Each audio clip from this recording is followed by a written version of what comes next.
Hello बच्चों, मैं फिर से हाजिर हूँ आपके साथ स्टरलाइजेशन एंड डिसइंफेक्शन के पार्ट 2 में। आज हम देखेंगे स्टरलाइजेशन के मेथड्स। आगे के जो मेथड्स रह गए थे, इसमें केमिकल मेथड और रेडिएशन मेथड पढ़ेंगे। तो सबसे पहले हम केमिकल मेथड्स पे आते हैं। केमिकल मेथड्स के अंतर्गत केमिकल मेथड को आगे फर्दर डिवीज़न कर दिया गया है, जिसमें 3 टाइप्स होते हैं: solid, liquid and gas. Solid में आपके ये आइटम्स आ जाते हैं: formalin tablet, sodium nitrate tablets, calcium hypochloride tablet. Liquid में Savlon, spirit, Betadine, formalin solution, Lysol, केमोनोफोर, carbolic acid, glutaraldehyde solution. Gas में आते हैं आपके फॉर्मेलिन गैस, इथाइलिन ऑक्साइड और H2O2 वेपर। देन अब सॉलिड केमिकल स्टरलाइजेशन क्यों किया जाता है उसको समझेंगे।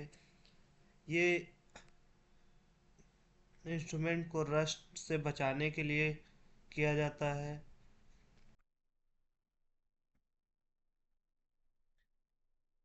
और इसका यूज़ जो है शार्प रबर, ग्लास मटेरियल्स आदि को जो है स्टरलाइज करने के लिए किया जाता है। पॉइंटेड आइटम्स को स्टरलाइज करने के लिए किया जाता है। देन आते हैं लिक्विड केमिकल स्टरलाइजेशन। इनका यूज़ कहाँ करते हैं हम? इंस्ट्रूमेंट्स को डिसइंफेक्ट या स्टरलाइज करने के लिए, वार्ड्स ओटी को स्टरलाइज करने के लिए या डिसइंफेक्ट करने के लिए, वुंड ड्रेसिंग में भी इसका यूज़ किया जाता है। उसके बाद आएंगे लिक्विड केमिकल स्टरलाइजेशन के जो कंपोनेंट्स हैं, जो आइटम्स हैं, उनके बारे में एक एक करके हम जानेंगे। तो सबसे पहले Savlon. It is a mixture of cetrimide and chlorhexidine gluconate. मतलब यह दो कंपोनेंट्स का मिक्सचर होता है जिसमें सिट्रिमाइड और क्लोरहेक्सिडिन ग्लूकोनेट होता है। स्किन प्रिपरेशन के लिए, वुंड ड्रेसिंग के लिए इसका यूज़ किया जाता है, और ये ईचिंग कॉज नहीं करता है और बर्निंग भी कॉज नहीं करता है। इसको यूज़ करने से पहले वाटर में मिक्स किया जाता है, थोड़ा सा डाइल्यूट किया जाता है, उसके बाद ही इसको अप्लाई किया जाता है। अब आते हैं स्पिरिट पे। अल्कोहल बेस्ड सोल्यूशन है। ये 50%, 70% और 90% अल्कोहल सोल्यूशन पे प्रोवाइड होता है, जिसमें 5%, 7% एंड 10%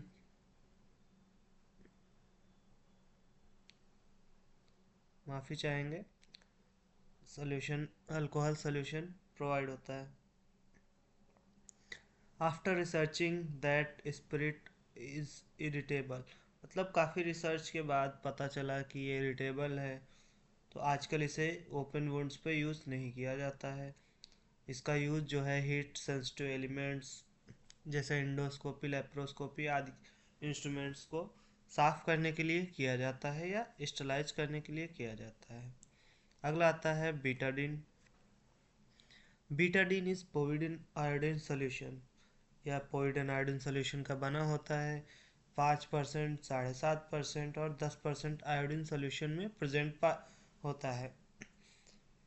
बैक्टीरियोसाइडल होता है, मतलब बैक्टीरिया को वहाँ पे ग्रोथ करने से रोकता है और इनहिबिट करता है। कलर इसका ब्राउन होता है। स्किन प्रिपरेशन में यूज़ होता है और वुंड की क्लीनिंग के लिए भी यूज़ करते हैं। इसके बाद आते हैं फॉर्मल्डिहाइड सॉल्यूशन, या एल्डिहाइड ग्रुप का सॉल्यूशन होता है। बैक्टीरियोसाइडल के रूप में ओटी में यूज़ होता है, वार्ड्स में यूज़ होता है और आईसीयू या इमरजेंसी में भी यूज़ किया जाता है। इस सॉल्यूशन को वाटर के साथ 1:20 के अनुपात में मिलाकर ओटी इन्वायरमेंट को डिसइंफेक्ट किया जाता है फ्यूमिगेटर के माध्यम से। फ्यूमिगेटर एक प्रकार की मशीन होती है जिसमें से 1% फॉर्मल्डिहाइड और बाकी 20% पानी डाला जाता है, मतलब 1 ग्लास पानी जो है फॉर्मेलिन सॉल्यूशन, और 20 ग्लास आप वाटर डालेंगे, और उसके बाद फ्यूमिगेटर को ऑन कर दिया जाता है जो कि इलेक्ट्रिक से चलता है, और ओटी या जो भी वार्ड को स्टरलाइज करना होता है वो स्टरलाइज हो जाता है।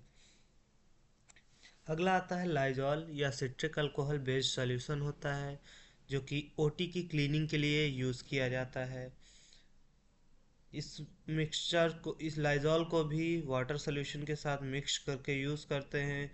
ओटी टेबल्स क्लीन की जाती हैं, फ्लोर या डोर, या फिर सीआर मशीन एक होती है जो कि ओटीज में यूज होती है। आगे आप इसके बारे में समझेंगे।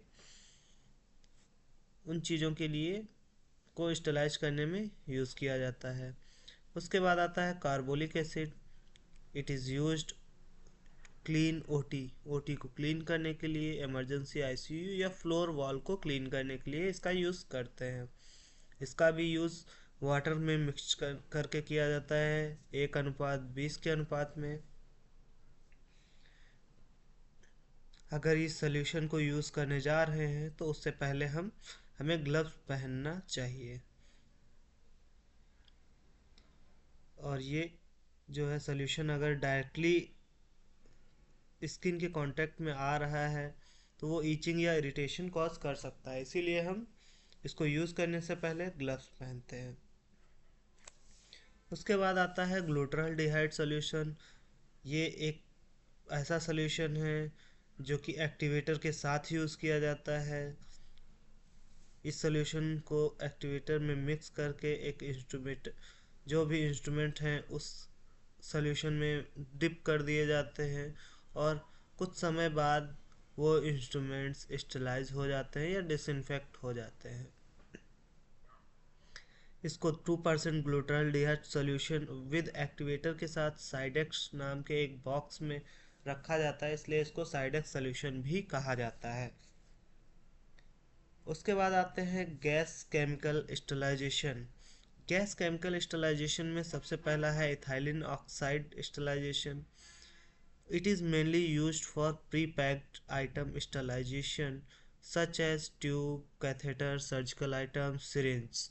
मतलब ये जो इथाइलिन ऑक्साइड का यूज़ किया जाता है ये सब प्री पैक्ड आइटम्स के लिए ही किया जाता है। लगभग गैस केमिकल स्टरलाइजेशन जो है सारे प्री पैक्ड आइटम्स के लिए ही मोस्टली किए जाते हैं। EO works on a close chamber. मतलब जो एथिलीन ऑक्साइड है वो एक बंद चैम्बर में काम बंद चैम्बर के अंदर सारे इंस्ट्रूमेंट को फिल कर दिया जाता है या जो भी चीज़ें हैं आइटम्स को, उसके बाद ही वो वर्क करता है। उसके बाद देखेंगे क्या पैरामीटर्स होते हैं ईओ से स्टरलाइज करने के लिए। इसमें कंसंट्रेशन रहती है ईओ की 450 से 1200 मिलीग्राम पर लीटर।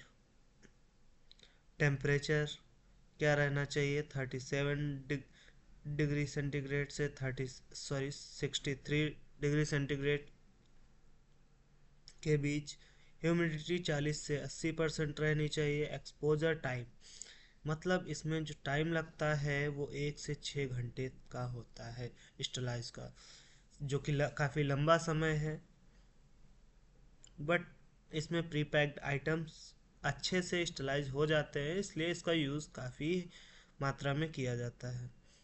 फिर आता है hydrogen peroxide. It is used for cleaning for empty glass, rubber tube, catheter etc। जो एम्प्टी ग्लास होते हैं, रबर ट्यूब्स या कैथेटर आदि चीज़ों को स्टरलाइज करने के लिए हाइड्रोजन परऑक्साइड का यूज़ किया जाता है।